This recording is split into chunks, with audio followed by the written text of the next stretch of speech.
ગઈકાલે આપણે ડૉક્ટર વિક્રમ સારાભાઈ એનો વિડીયો મેં તમને શેર કર્યો હતો. તમે બધાએ વિડીયો જોયો હશે, એને સમજવાનો પ્રયત્ન કર્યો હશે. આજે હવે હું તમને જે વિડીયો છે એનું વાંચન કરીશ.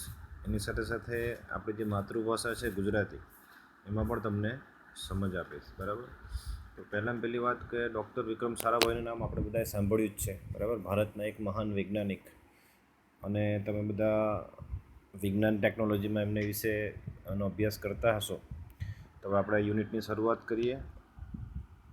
एक ऐसे महान वैज्ञानिक थे, जब वे मात्र 2 वर्ष के थे तब गुरुदेव रविंद्रनाथ टैगोर ने भविष्यवाणी की थी कि यह बालक बड़ा होकर बहुत यशस्वी बनेगा, और बालक ने उनकी भविष्यवाणी अपने कर्मों से सच साबित कर डाली. એટલે કે માત્ર 2 વર્ષના હતા ને ત્યારે જ આપણે જાણીએ છીએ કે રવિન્દ્રનાથ ટાગોર એમણે એક ભવિષ્યવાણી કરેલી કે આ બાળક મોટું થઈને ખૂબ જ મોટા કાર્ય કરશે અને ખૂબ સારું વિજ્ઞાનના ક્ષેત્રમાં આગળ વધશે.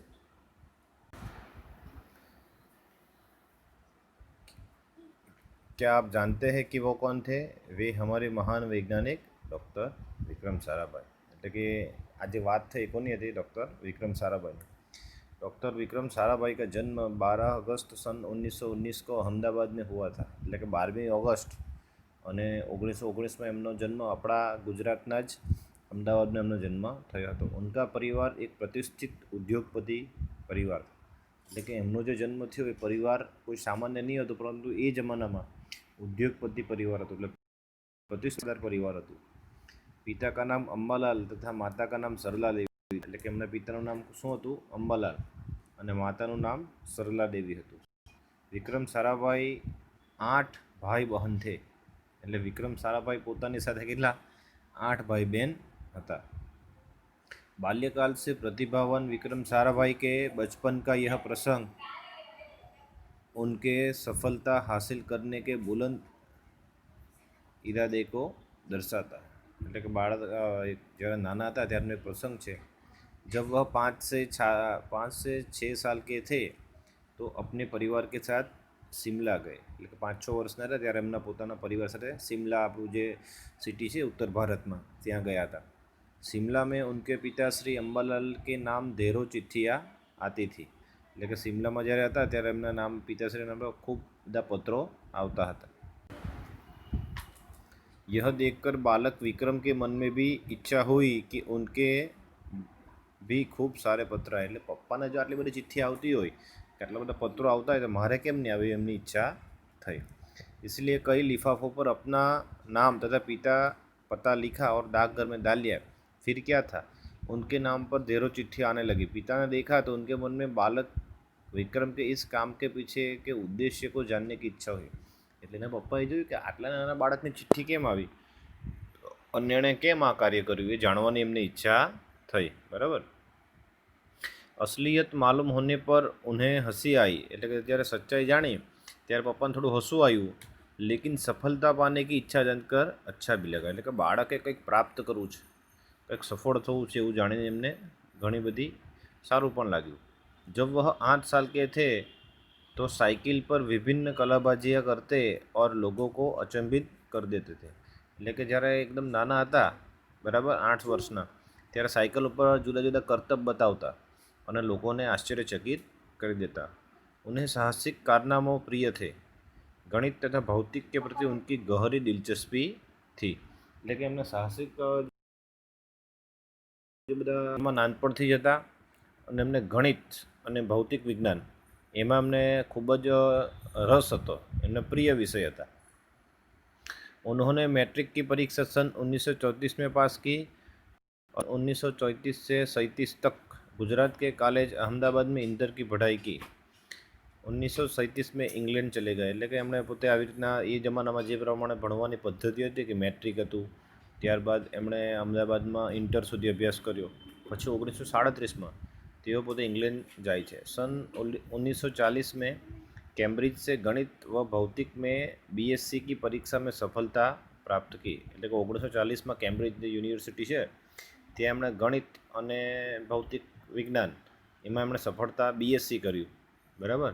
તત્પશ્ચાત द्वितीय विश्व युद्ध शुरू होते ही विक्रम साराभाई भारत लौटाए. એટલે પછી એ જમાનામાં આપને ખબર છે કે ભાઈ 1945 સુધી લગભગ આ વિશ્વયુદ્ધ ચાલેલું, એટલે પોતે પાછા ભારત આવી જાય છે. भारत में उन्होंने सर सीवी रामन तथा डॉक्टर हमीम बाबा का सानिध्य मिला. એટલે ભારત આવ્યા તો અમને સીવી રામન અને હમીમ બાબા નામના જે વૈજ્ઞાનિક હતા, મહાન વૈજ્ઞાનિક, એમને સંગાત મળ્યો. વહ રાષ્ટ્રીય સ્વતંत्रता આંદોલન में बड़े प्रभावित हुए. એટલે કે આપણે જ્યારે સ્વતંત્રતા પ્રાપ્ત કરવાની ચળવળ મહાત્મા ગાંધીજીના નેતૃત્વમાં ચાલતું હતું, એના ખૂબ જ પોતે પ્રભાવિત થયા.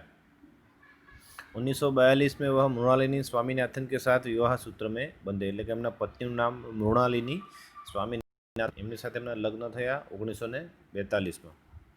उन्होंने अंतरिक्ष की गहराइयों से आने वाली रहस्यमय कॉस्मिक किरणों पर अनुसंधान करके कैम्ब्रिज विश्वविद्यालय में सन 1947 में PhD की उपाधि हासिल की.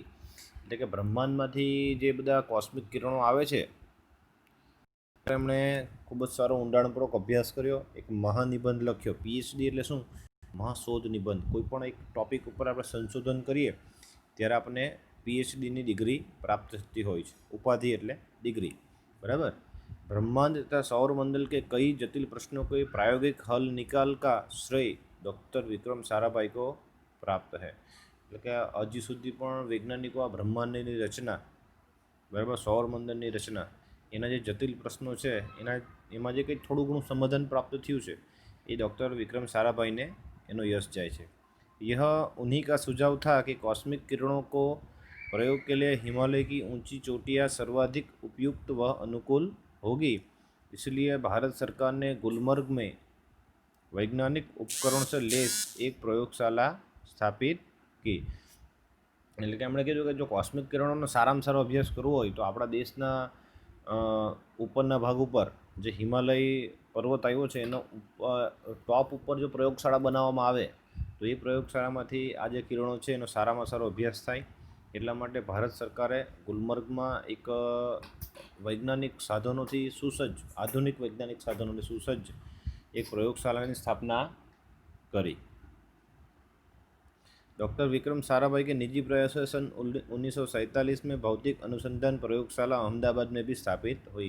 એટલે કે એમના જ પ્રયાસનાથી અમદાવાદમાં પણ ભૌતિક વિજ્ઞાનનું સંશોધન કરવા માટે અમદાવાદમાં પણ એક પ્રયોગશાળાનું સ્થાપન કરવામાં આવ્યું, जिससे वह आजन्म संबंध रहे, कि तेनी साथ एमनो संबंध कायम माटे रह्यो. साथ ही उन्होंने देश में वस्त्र उद्योग की तकनीकी समस्याओं के हल निकालने के उद्देश्य से अहमदाबाद में ही टेक्सटाइल इंडस्ट्रीज रिसर्च एसोसिएशन की आधारशिला रखी. એ અત્યારે અટીરાના નામથી પ્રસિદ્ધ છે અને આપણે જાણીએ છીએ કે આપણે જે શહેરમાં રહીએ છીએ સુરત, એ અત્યારે આખા ગુજરાતનું ટેક્સટાઇલ હબ છે. તો જે ટેક્સટાઇલ ઉદ્યોગમાં જે કંઈ ટેકનોલોજી આવે કે એમાં જે કંઈ સમસ્યા આવતી હોય એનું નિરાકરણ વૈજ્ઞાનિકો નવા નવા મશીનો, નવી નવી ટેકનોલોજી લાવીને કેવી રીતે શોધે એના માટે જે સંસ્થા સ્થાપેલી એ ડૉક્ટર વિક્રમ સારાભાઈએ. ભૌતિક અનુસંધાન પ્રયોગશાળા ડૉક્ટર વિક્રમ સારાભાઈ પરમાણુ